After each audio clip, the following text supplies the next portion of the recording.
Remember the climax scene in the movie? The battle stage between Hunterix and the Lion Boys? That was shot right here at Namsan. And you know what? Seoul's iconic landmark, Namsan Tower, is also right here. These days, it's a symbolic tourist spot right in the heart of Seoul. But just about 200 years ago, back in the Joseon dynasty, it was actually an important military base. At 262 meters above sea level, you could overlook the whole city from here. Namsan has really nice walking trails all the way up. If you've got some time in spring or autumn, I'd totally recommend just hiking up slowly. But in summer, the heat can feel over 40 degrees, and in winter, it can drop to around -15. In those seasons, I'd definitely say take the cable car instead. The cable car fare is about 15,000 won for a round trip. The day I went, it was a scorching 36 degrees, so taking the cable car was a must. The waiting area had the AC blasting. Super refreshing. I'd recommend cooling off there before heading up. Why? Because the cable car itself doesn't have air conditioning inside. But don't worry, the cable car window's open, so you'll get a nice breeze. Just enjoy the city view as you go up, and you'll be at the top before you know it. Once you arrive, you'll have a little walk to do. If you take the side path, you'll see countless padlocks hanging around. Couples put them up to celebrate their dates. It actually became famous after appearing on a dating show. There's even a rumor that if you hang a lock there, you'll break up. Probably just a joke started by single people jealous of couples lol. Finally, we've made it! Seeing Namsan Tower up close is just incredible. It's exactly as majestic as it looks in pictures, right? And check out that huge broadcasting tower next to it. It's really impressive too. There isn't actually a concert hall like in the movie, but there's a big enough park. I'd recommend taking a slow walk and enjoying the full city view of Seoul. It's great during the day, but personally, I think it's even more amazing at night when all the lights are on. It's really stunning. And up the stairs, you'll see a traditional style building. It looks like an old cultural site, but it was actually built in the 1960s. It's called Palgakjong. There are benches, so you can get close, sit down, and take a little break while admiring traditional Korean architecture. It's really relaxing.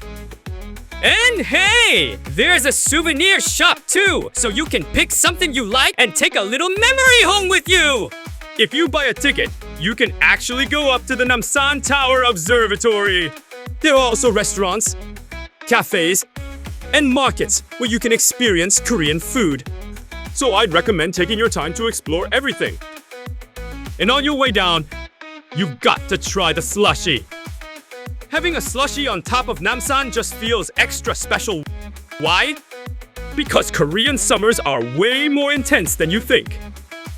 There are 2 flavors, orange and shine muscat, and you can even mix them together. You can't forget this scene, right?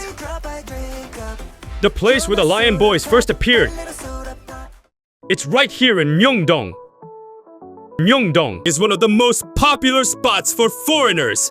There are tons of hotels, fashion and cosmetics shops, street food, and famous restaurants. You can experience a lot here. Plus, it's right in the heart of Seoul, so it's super easy to get to other places. The reason the Lion Boys' first stage is in Myeongdong is that director Maegang spent his childhood here. Remember the scene where Jin-woo pours sauce on the hot dog? A big reason to visit Myeongdong is definitely the amazing variety of street food. I really wanted to try and tell you all about the taste, but most of the stalls were still getting ready. I visited around 5 p.m., so I'd recommend going after 6 p.m. After walking through the Myeongdong streets, you'll find a cafe called Jeokdang. It's on the first floor of a big building. The interior is classy, and the vibe is really nice. But there's a special reason why I recommend this place. It's all because of their patbingsu. It looks a bit different from the classic patbingsu people usually imagine here. The red beans are blended into a sauce and poured over the milk ice. It's super smooth, not too sweet, and you can even enjoy it with chewy rice cakes. No matter the season, I definitely recommend visiting and trying it. And this one's called yakgwa monaka. It's a fusion of Korea's traditional sweet yakgwa and Japan's monaka. The one I had ice cream in the middle, and it was really sweet, but also super clean in flavor. It goes perfectly with coffee too. Yakgwa actually dates back to the Goryeo dynasty. Since meat couldn't be offered on Buddhist ritual tables, this was considered a precious substitute. These days, it's become really common. You can even buy it at supermarkets. There's also a premium yakgwa brand called Golden Pieces, so if you have time, you should definitely check it out. Today, we visited the filming locations of K-pop Demon Hunters Namsan and Myeongdong. Did you have fun? If you did, don't forget to hit like and subscribe. It's what keeps us going and making more videos. And if you're curious about anything in Korea, drop a comment. I'd love to hear your thoughts and make even better videos for you.